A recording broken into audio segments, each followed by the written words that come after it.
अब की बार 400 के पार అంటే 400 పైగా పార్లమెంట్ సీట్లు వస్తున్నాయి అనేది ఓ కొత్త ప్రపగండ. గతంలో మీకు తెలుసు 2 కోట్ల ఉద్యోగాలు అన్నాడు. అదేవిధంగా బ్లాక్ మనీ 15 లక్షలు ప్రతి ఇంట్లో పెడతా అన్నాడు. అది కూడా ఎవరికి ఇవ్వలే. అంతటే కాకుండా ఆనాడు మహాత్మా గాంధీ పబ్లిక్ సెక్టార్లను నియమిస్తే ఈ పబ్లిక్ సెక్టార్లు కూడా ప్రైవేట్ పరంగా ఉపయోగించుకొని ప్రైవేట్లకు అదానీ అంబానీలకు అమ్మేస్తుండంటే ఆయన ఎంతవరకు బడుగు బలైన వర్గాల గురించి ఆలోచన చేస్తుండో జనంకు అర్థమైపోయింది. ఎందుకంటే ఈయన మాటలే ఎక్కువ చెప్తారు కానీ జరిగేది లేదు. అంతేకాదు ఇవాళ మా రాహుల్ గాంధీ గారు కన్యాకుమారి నుంచి కశ్మీర్ దగ్గర తిరిగిన తర్వాత బడుగు బలైన వర్గాల సంగతి తెలుసుకున్నాడు. వారికి సరి అయిన న్యాయం చేయాలని ఎక్స్రే అంటాడు. అట్టడుగున్నాడు ఎస్సీ బీసీల స్థితిగతులు తెలుసుకోవాలనేది ఆయన ఉద్దేశం. అంతటితో ఆగలే. మేము ప్రభుత్వానికి వస్తే క్యాస్ట్ వైజ్ సెన్సస్ అన్నాడు. అంతటితో ఆగలే. 50% సీలింగ్ కూడా ఎత్తేస్తా అని చెప్పడం జరిగింది. అదే విధంగా సిటిజన్ అమెండ్మెంట్ యాక్ట్ ను కూడా మేము తప్పనిసరిగా ప్రతి ఒక్కరు కూడా అవకాశం ఇస్తామంటూ వీళ్ళు కేవలం ముస్లింలకు ఎలాంటి ఛాన్స్ లేదని చెప్పడం అనేది అంత దుర్మార్గం ఏమీ లేదు.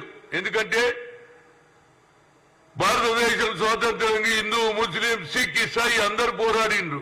కానీ ఇవాళ ముస్లింలను దూరం చేయాలనే ఆలోచన కేవలం హిందూ ఓట్లతోటే తన ప్రభుత్వం తీసుకురావాలని ఆలోచన చేస్తున్నాడు. దానికి రాహుల్ గాంధీ గారు సెక్యులర్ సిద్ధాంతాన్ని నమ్ముతున్నటువంటి వ్యక్తిగా రేపు జరగబోయే తుక్కుగూడ మీటింగులో హిస్టారికల్ మీటింగ్ అవుతుంది. ఇవాళ అన్నాడు సామాజిక న్యాయం గురించే మా మేనిఫెస్టో ఉంటది. అట్టడుగున ప్రజానీకానికి న్యాయం చేయడమే మా ఉద్దేశం. మాది సెక్యులర్ సిద్ధాంతాలు కలిగినటువంటి పార్టీ కనుక ఈ భారతదేశంలో ఏదాని భేదాభిప్రాయాలు ఉన్నాయనేది చెప్పాడు. రేపు జరగబోయే ఏదైతే తుక్కుగూడలో గతంలో సోనియా గాంధీ 6 డిక్లరేషన్ తర్వాత ప్రజలలో మార్పు వచ్చింది. సోనియా గాంధీ అయితే తెలంగాణ ఇస్తాన్నది ఇచ్చింది. అదేవిధంగా 6 డిక్లరేషన్ చేస్తాన్నారు. దాన్ని నిరూపించుకోవడానికి రేవంత్ రెడ్డి ముందుకు వచ్చాడు. కేబినెట్ లో డిస్కషన్ అయింది. బీసీ కులగణ కూడా అసెంబ్లీలో బిల్లు పెట్టడం జరిగింది. దానికి కార్యక్రమం కూడా పూర్తి అవుతుంది. రేపు జరగబోయే ఈ మేనిఫెస్టో యావత్ భారతదేశంలో హిస్టారికల్ ఏది జరగబోతుంది. దీనికి ప్రతి ఒక్కరు కూడా వస్తున్నారు. అంతేకాకుండా ఇవాళ కాంగ్రెస్ వేవ్ జరుగుతుంది. సోనియా గాంధీ రాహుల్ గాంధీ వేవ్ జరుగుతుంది. కాబట్టి అన్ని పార్టీల వారు ఎప్పుడు రావాలి, మా పార్టీలో ఎప్పుడు రావాలంటున్నారు. రేపు ఈ జనాభా 10 లక్షల కంటే మించిపోతుంది. 10 నుంచి కాదు 12-13 లక్షల మంది వస్తారు. తప్పనిసరిగా ఈ సభ ద్వారా యావత్ భారతదేశంలో తెలంగాణ ఒక దిక్సూచి అవుతుందనేది నా ఉద్దేశం. ప్రతి ఒక్కరు కూడా ఈనాడు కాంగ్రెస్ వైపుకే చూస్తున్నారు. నరేంద్ర మోడీ అబద్దాలు చెప్తున్నాడు.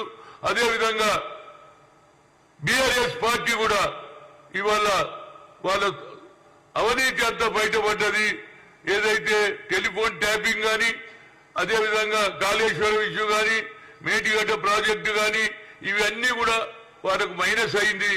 అందులో భాగమే ఇవాళ వాళ్ళ పార్టీలో ఉన్న వాళ్ళు ఒకరి తర్వాత జారిపోతున్నారు. గతంలో మీరు చేయలేరా పోయి 19 మంది ఉంటే 12 మందిని తీసుకున్నారా లేదా?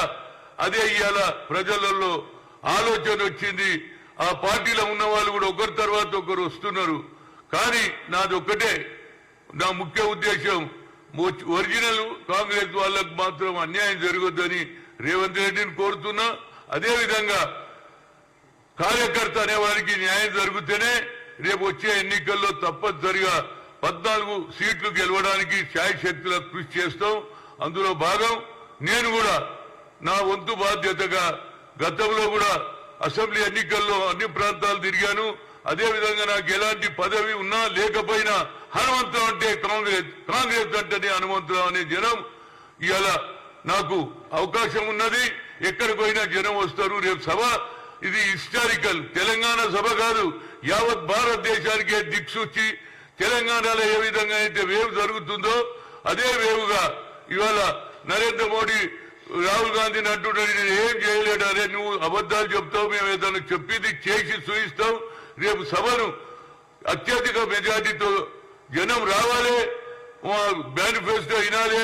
వచ్చే ఎన్నికల్లో పార్లమెంట్ ఎన్నికల్లో 14 సీట్లు గెలవడానికి ప్రతి ఒక్కరు కూడా కంకణం కట్టుకోవాలని కోరుతున్నా. Thank you.